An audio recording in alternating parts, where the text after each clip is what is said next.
उनकी जो पार्टी है बीजेपी पार्टी ने देश के अंदर 500 ऑफिस अपने बना लिए हैं और 400 और बना रहे हैं, 900 ऑफिस बनाने का तैयार कर रहे हैं। वो सिर्फ देश को लूटने का काम कर रहे हैं। उनके जो साथी हैं, उनके जो व्यापारी साथी हैं, वो देश को लूट रहे हैं, चाहे वो चौकसी हों, चाहे वो नीरव मोदी हों या फिर विजय माल्या जैसे लोग हों। और वो एक ही जो वर्ग है उसके ही आसपास में सारी राजनीति को समेटना चाहते हैं, जिससे कि देश का कोई लेना देना नहीं है। इसलिए देश पर चारों तरफ से मुसीबतें आ रही हैं। देखो, चीन तो आगे दिखाएगा जब हमारी सरकारें मंदिर बनाने में व्यस्त है, अपनी सरकारों को बनाने में व्यस्त है। मध्य प्रदेश में सरकार को तोड़कर अपनी सरकार बनाने में व्यस्त हैं। राजस्थान में सरकार को तोड़कर और वहाँ से जो विधायक हैं उनको खरीदने में व्यस्त हैं।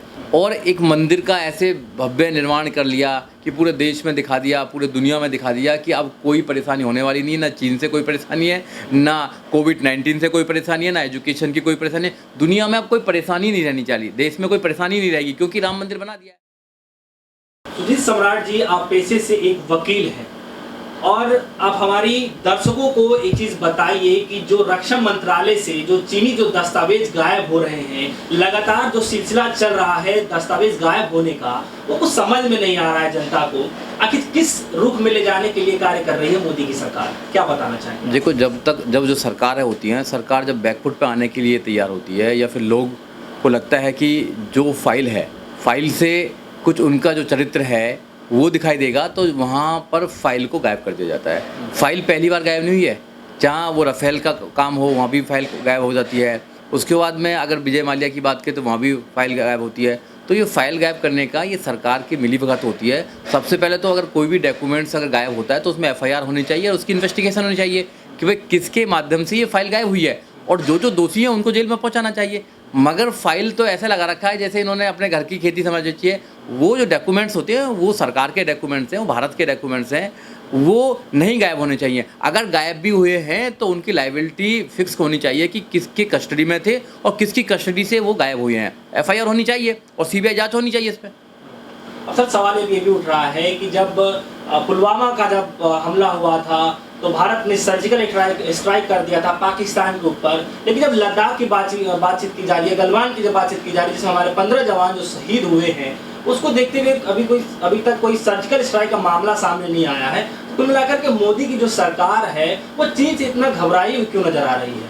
देखिए, जहाँ तक चीन की बात है, वो चीन से युद्ध नहीं करना चाहते, क्योंकि चीन से जो हमारे संबंध हैं वो अच्छे संबंध है व्यापारिक रूप से, क्योंकि वहाँ से इतना सामान हम लेके आते हैं, क्योंकि हमारी जो आर्थिक स्थिति है वह चीन के कहीं ना कहीं डिपेंड होती है। और रहा पाकिस्तान की बात, पाकिस्तान से युद्ध करना या पाकिस्तान पर सर्जिकल स्ट्राइक करना या पाकिस्तान की तरफ आंखें दिखाना उनको राजनीतिक बेनिफिट देता है, क्योंकि वहाँ से हिंदू मुसलमान जो वोट्स हैं उनको अपनी तरफ लेके आना उनका काम होता है।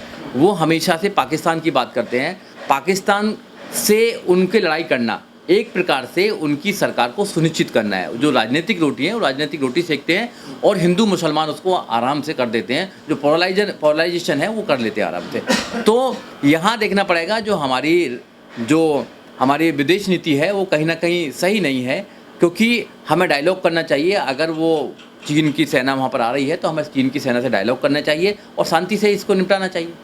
लेकिन सर, अब सवाल यही उठ रहा है कि जो आप डायलॉग की बात कर रहे हैं, देखा जा रहा था कि काफी ऊंचे लेवल पे बात किया जा रहा था, पिछले कई दिनों से बातचीत किया जा रहा था। उसके बाद भी अभी हाल ही में चीन ने दोबारा से लाल आंख दिखा दिया है भारत के ऊपर और कह दिया है कि अब भारत ही पीछे वहां से चला जाए, चीन पीछे नहीं हटने वाला है। तो किस तरीके की बातचीत करने को समझ में नहीं आ रहा। देखो, चीन तो आगे दिखाएगा जब हमारी सरकारें मंदिर बनाने में व्यस्त है, अपनी सरकारों को बनाने में व्यस्त है।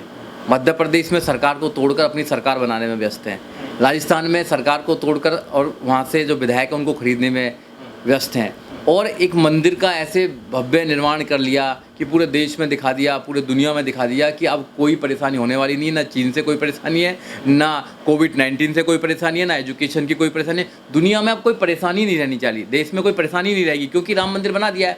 तो जब सरकार के प्रायोरिटी पर कोई चीज़ नहीं होती है तो फिर ऐसे ही प्रॉब्लम होने वाली है। चीन को सरकार जो है सीरियस नहीं ले पा रही है, और सीरियस नहीं ले रही है क्योंकि सबसे पहले तो एक सर्वदलीय बैठक होनी चाहिए, जो प्रधानमंत्री नहीं करना चाहते हैं। जो हमारी सर्वदलीय बैठक है जब होगा उसमें कोई निश्चित होगा तो डेफिनेटली चीन को भी खदेड़ने में हम कामयाब होंगे, क्योंकि भारत इस समय बहुत शक्तिशाली देश है, कमज़ोर नहीं है, मगर कुछ राजनीतिक लोगों ने वो कमज़ोर बना रखा है। लेकिन अब सवाल जो है लगातार जो सत्ता में बैठे हुए लोग हैं उनसे पूछा जा रहा है कि आखिरकार देश को गुमराह क्यों किया जा रहा है, जब बताया जा रहा था कि चीन ने अतिक्रमण किया है भारत के ऊपर, और फिर हमारे देश के प्रधानमंत्री नरेंद्र मोदी कहते हैं कि ये सब झूठ है, झूठ है, झूठ है, कोई अतिक्रमण नहीं किया गया है चीन की तरफ से। लेकिन जब रक्षा मंत्रालय ने इसको मान लिया तो उसके दस्तावेज गायब हो जाते हैं। तो लोगों को बरगलाने का कार्य क्यों कर रही है भाजपा की सरकार? देखिए, जहाँ तक प्रधानमंत्री जी की बात है, प्रधानमंत्री देश में झूठ बोलते हैं। उन्होंने जो आज तक बोला है, जो उनका मैनिफेस्टो था, उन्होंने कोई काम नहीं किया। उन्होंने बोला 15-15 लाख रुपए लेके आएंगे, देंगे आपको, तो नहीं दिया। उन्होंने बोला कि 100 स्मार्ट सिटी बनाएंगे, एक भी स्मार्ट सिटी का कोई नाम बताइए। उन्होंने कहा कि हर साल 2 करोड़ रोजगार देंगे, आप रोजगार देने की बात किया, 2 रोजगार छीन लिए हैं।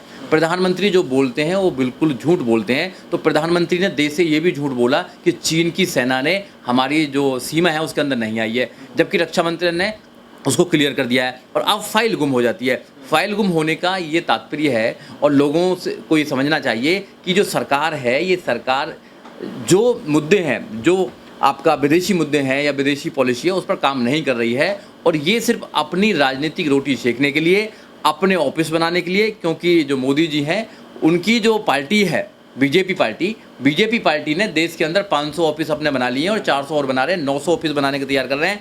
वो सिर्फ देश को लूटने का काम कर रहे हैं। उनके जो साथी हैं, उनके जो व्यापारी साथी हैं, वो देश को लूट रहे हैं, चाहे वो चौकसी हों, चाहे वो नीरव मोदी हों, या फिर विजय माल्या जैसे लोग हों। और वो एक ही जो वर्ग है उसके ही आसपास में सारी राजनीति को समेटना चाहते हैं, जिससे कि देश का कोई लेना देना नहीं है। इसलिए देश पर चारों तरफ से मुसीबतें आ रही हैं। लेकिन सर, जब राहुल गांधी जो विपक्ष में बैठे हुए नेता है, वो लगातार जब तंज कसते हुए कह रहे थे, देश को सच्चाई बताने का कार्य कर रहे थे कि लगातार चीन हमला कर रहा है, चीन अतिक्रमण भी कर रहा है, आप लोग मतलब सुधर जाइए, आप लोग उसको मतलब कड़े तरीके से लीजिए, इस बात को हल्के में मत लीजिए। इस तरीके से कई सारे ट्वीट किए और लगातार आप कह रहे हैं राहुल गांधी जी कि प्रधानमंत्री मोदी जब चीन के नाम से भी डरते हैं, चीन का नाम भी नहीं ले सकते हैं। कुल मिलाकर के जितने भी बातें कहा है राहुल गांधी जी ने, उस लगभग सारी बातें सच हुई है। तो उनकी बातों को क्यों नहीं माना जा रहा है बीजेपी की सरकार की तरफ से? देखिए, जो राहुल गांधी जी की बात है, उनकी छवि इतनी खराब कर दी गई देश में, ये एक प्लानिंग के साथ में की गई है। राहुल गांधी जी ने जो कहा वो बिल्कुल सही कहा है, मैं उसको गलत नहीं मान रहा हूँ। मगर जो मीडिया है, जो मुख्य धारा का मीडिया है, वो चाटुकार मीडिया है। और उस मीडिया ने सिर्फ एक ही प्रोपोगंडा चलाया कि चीन की आंखें दिखा दी, अब राफेल आ गया, सब कुछ हो जाएगा। अरे जिन देशों में पहले से राफेल है, आप बताइए। और उसमें भी डीलिंग में भी प्रॉब्लम करिए। आपने देखा होगा कि जब कांग्रेस की सरकार थी, कांग्रेस की सरकार जब राफेल को लेके आना चाहती थी तो वो 500 कुछ करोड़ रुपए का था, मगर यहाँ पर तो 1100 कुछ करोड़ का रुपया कर दिया। आप देखिए, तो ये जो इतना घोटाला हुआ है, ये कहाँ से हुआ है? ये सब करा है, देश को लूटने का काम कर रहे हैं।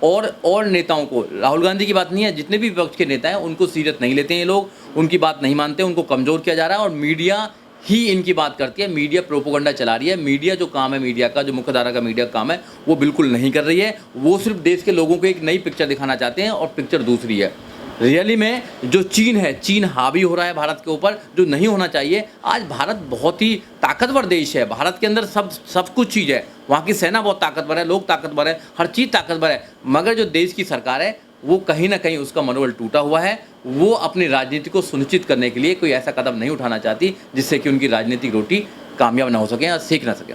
लेकिन जब सर बात किया जा रहा था, जब गलवान घाटी में जब हमला किया गया था, जब हमारे 15 जवान जब शहीद हो जाते हैं, उसको देखते हुए भारत सरकार ने फैसला लिया था, मोदी की सरकार ने फैसला लिया था कि हम भी कड़ा बदला लेंगे और उनको भी सिखा देंगे कि हम भी कोई चीज़ है। इस तरीके से उनका बयान आता है। 15 और 59 से ज़्यादा एप्लीकेशन बंद किया जाता है, जिसमें टिकटॉक बड़ी जो ऐसी कंपनियां होती हैं जिनके एप्लीकेशन लॉन्च किया जाता है, उसको बंद कर दिया जाता है। लेकिन दूसरे तरफ देखा जाता है कि अमित शाह के बेटे जैसा जो कि आईसीसी के चीफ सेक्रेटरी हैं, उन्होंने बाहर की जो कंपनियां हैं ओप्पो वीवो से स्पॉन्सर लिया है काफ़ी करोड़ों रुपए का। तो ये दोहरा व्यवहार क्यों किया जा रहा है, देश के साथ में गुमराह क्यों किया जा रहा है? देखो, इनका जो दोहरा व्यवहार तो है ही, लोगों को कुछ और दिखाते हैं, करते कुछ और हैं। जो उन्होंने टिकटॉक और जो कुछ और जो अन्य जो वो थे ऐप्स थे जो बंद करने का काम किए, सिर्फ लोगों को दिखाने का काम किया कि मोदी जी बहुत ताकतवर हैं और मोदी जी जो भी मोदी जी से टकराएगा, जो देश टकराएगा, मोदी जी उसको जवाब देने का काम करेंगे। मगर यहाँ पर जो कूटनीति है, जो विदेश नीति है, वो काम नहीं कर रही है। युद्ध किसी भी चीज़ का सॉल्यूशन नहीं है। मैं युद्ध की फेवर में नहीं हूँ, क्योंकि युद्ध होना चाहिए, मगर हमारी पूरे दुनिया के अंदर हमारी एक छवि है, उस छवि का फ़ायदा लेना चाहिए और हमें दबाव बनाना चाहिए। और जब तक हम चीन पर दबाव नहीं बनाएंगे, कूटनीति दबाव नहीं बनाएंगे, जब तक बात बनने वाली नहीं है। हमें डायलॉग करना चाहिए, कूटनीति दबाव बनाना चाहिए। और अब तो इनके दोस्त भी हैं अमेरिका में, तो उनसे भी उनकी मदद लेनी चाहिए। सारे जितने भी हमारे पड़ोसी देश हैं सबसे मदद लेकर चीन पर दबाव बनना चाहिए। और जब चीन पर जब तक दबाव नहीं बनेगा, क्योंकि हमारा जो व्यापार है वहाँ से, अगर व्यापार हमने बंद कर दिया तो चीन अपने घुटनों पर जाएगा। चीन की जो डिपेंड है वो हमारे ऊपर डिपेंड है, क्योंकि हम कंज्यूमर ज़्यादा है, हमारे पास में चीन का बहुत प्रोडक्ट आता है। जब चीन के प्रोडक्ट लेने हम बंद कर देंगे और बहुत सारी चीज़ों को हम बंद कर देंगे, सरकार एक तरफ तो ऐप बंद करती है और एक तरफ वहाँ से ही कॉन्ट्रैक्ट करती है, अमित शाह के लड़के करते हैं। तो ये कहीं ना कहीं दोहरा चेहरा है। इस दोहरे चेहरे को समाज जानता है, देश जानता है और इस चीज़ को समझना चाहिए। और जो सरकार है वो नकारा सरकार है, वो बेकार सरकार हो चुकी है। सरकार मुद्दों पर काम नहीं करती है, सरकार सिर्फ अपनी राजनीति को बचाने के लिए काम कर रही है।